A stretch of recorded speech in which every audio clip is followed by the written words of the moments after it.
کبھی ایسا ہوا ہے کہ آپ کوئی ڈرامہ دیکھ رہے ہو سیدھا اپنے بچپن کی یادوں میں چلے جائیں؟ اسکول سے بھاگنا، دوستوں کے ساتھ کرکٹ کھیلنے جانا بنا گھر والوں کو بتائے، ٹیچر کا ڈر، اور صبح صبح والد کی ایک آواز پر اٹھ جانا اور خاموشی سے اسکول کی طرف نکل جانا۔ جب یہ سب یاد آتا ہے تو لگتا ہے کہ یہ صرف ایک کہانی نہیں بلکہ ہم سب کی زندگی کا حصہ ہے۔ جی ہاں، میں بات کر رہا ہوں مالگڈی ڈیز کی۔ آداب، نمسکار، میں ہوں ظفر اقبال اور آپ دیکھ رہے ہیں چھوٹی اسکرین بڑی کہانی، ڈپارٹمنٹ آف MCJ کے ڈیجیٹل پلیٹ فارم پر۔ یہ ڈرامہ 1986 میں دوردرشن پر نشر ہوا۔ اس کا تصور مشہور مصنف RK نارائن کی کتاب پر مبنی ہے، جبکہ اس کو شنکر ناگ نے بہترین انداز میں پیش کیا ہے۔ اس کے 54 قسطیں بنائی گئی۔ یہ کہانی ایک چھوٹے سے شہر مالگڈی ڈیز میں رہنے والے 3 دوستوں کی ہے۔ مالگڈی ڈیز ایک ایسا شہر جہاں عام لوگ رہتے ہیں اور ان کی سادہ زندگی دکھائی گئی ہے۔ نہ کوئی بڑا ہیرو، نہ کوئی بناوٹ، بس حقیقت پر مبنی یہ کہانی ہے۔ اب بات کرتے ہیں سوامی کی۔ سوامی ایک اسکول جانے والا بچہ جو بالکل عام بچوں کی طرح ہے۔ اسے اسکول سے بچنے کے بہانے چاہیے ہوتے ہیں، کام کا بوجھ اس کے لیے پریشانی ہے اور صبح اٹھنا اس کے لیے مشکل۔ لیکن جیسے ہی اس کے والد ایک آواز دیتے ہیں وہ فوراً اٹھ جاتا ہے اور ان کا ڈر اور ان کے لیے اس کے دل میں عزت ہوتی ہے۔ کلاس میں استاد کا الگ سے ڈر ہوتا ہے اور اس کے ذہن میں ہر وقت یہی چلتا رہتا ہے کہ آج کلاس سے کیسے بچوں۔ اب اس کے دوستوں کی بات کرتے ہیں۔ اس کا دوست منی اور راجم۔ منی ایک مضبوط اور کچھ سخت مزاج لڑکا ہے۔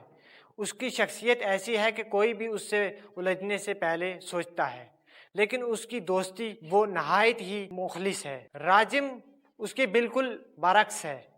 وہ ایک امیر گھرانے سے تعلق رکھتا ہے۔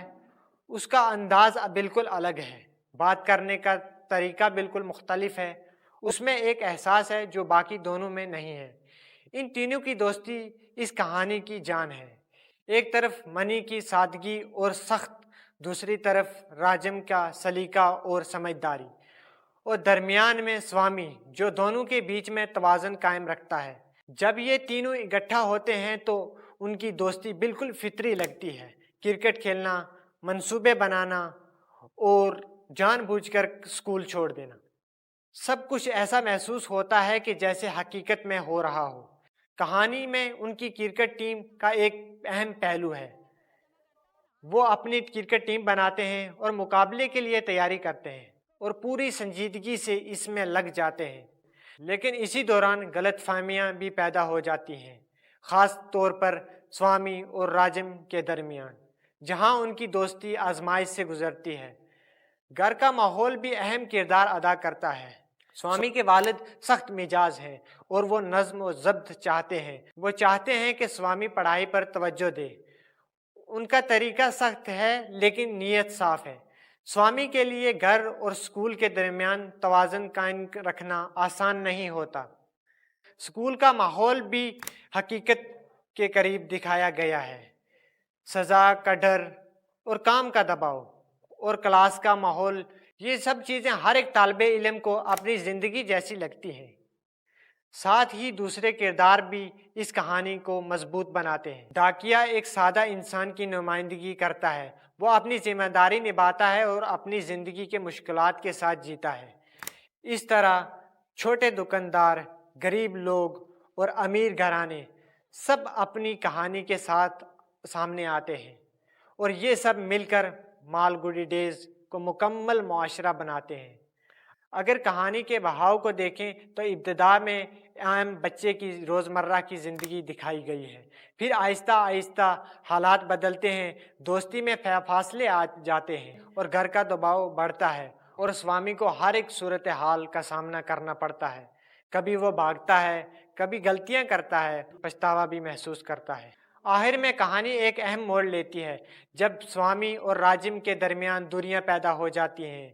غلط فہمیوں کی وجہ سے ان دونوں کی دوستی پہلے جیسی نہیں رہتی۔ راجم شہر چھوڑ کر چلا جاتا ہے اور سوامی اس سے ٹھیک سے مل بھی نہیں پاتا۔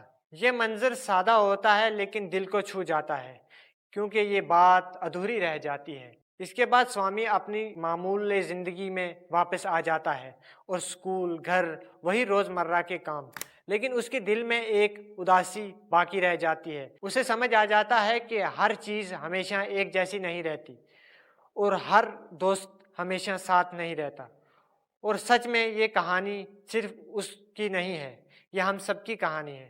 ہمارے ساتھ جو بچپن میں دوست تھے اب وہ ہمارے ساتھ نہیں ہیں۔ کچھ لوگ زندگی میں پیچھے رہ جاتے ہیں جن سے دوبارہ ملاقات نہیں ہوتی، صرف یادیں رہ جاتی ہیں۔ شاید اسی لیے یہ کہانی اتنی خاص لگتی ہے، کیونکہ یہ ہم سب کو ایک احساس دے جاتی ہے، تھوڑی اداسی، تھوڑی یادیں، اور یہی چیز اسے ہمیشہ کے لیے دل میں زندہ رکھتی ہے۔ آپ دیکھ رہے تھے چھوٹی اسکرین بڑی کہانی۔ امید ہے کہ آج کا یہ پیشکش آپ کو پسند آئی ہوگی۔ اگر آپ ایسی ہی مزید خوبصورت کہانیاں دیکھنا چاہتے ہیں تو ہمارے چینل کو لائک اور سبسکرائب ضرور کریں۔ پھر ملاقات ہوگی اگلی پیشکش میں، تب تک کے لیے خدا حافظ۔